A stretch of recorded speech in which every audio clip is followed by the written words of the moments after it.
There are mixed messages from Washington ahead of the second meeting between Donald Trump and Vladimir Putin. The Kremlin says the pair will meet on the sidelines of the APEC summit in Da Nang, Vietnam. But Washington says it might happen, might not. Manila Chan's been following this. Manila, what's going to happen here?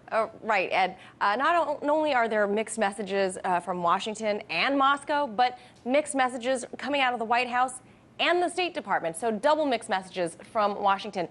When press asked for confirmation of the meeting between Donald Trump and Vladimir Putin that was initially slated for Friday along the sidelines of the Asia-Pacific Economic Cooperation Summit, both sides seemed to point to yes, just days ago.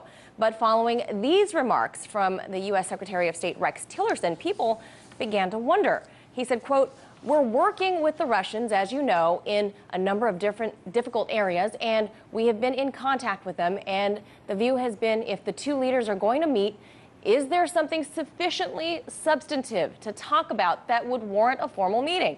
And so I would just say there's been no conclusion made on that. We continue to have conversations. So as you might imagine, the State Department is telling press to take Mr. Tillerson's comments at face value, while the White House is directing press to simply see the president's public schedule, which is simply stating that President Trump will attend APEC, give a speech, and later attend a gala dinner and watch a performance.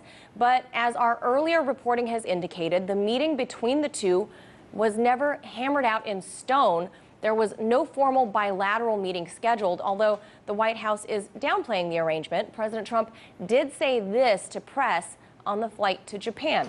He said, quote, "We want Putin's help on North Korea, and we'll be meeting with a lot of different leaders." So, Ed, call it a sideline meeting, which we know as diplomatic parlance for an informal meeting rather than an official sit-down meeting, or call it potential bumping into each other on the sidelines of this summit. Call it what you want, but these two men have a great deal to discuss in the way of North Korea, in the way of Syria. So we'll have to see if this actually turns a corner here. Well, the mainstream media is working over the president big time, saying that he's playing to Putin's orders, in a sense. North Korea borders Russia. If there's going to be a military confrontation, it would seem to me that they should meet and talk about it. You got it. Thanks, Manila.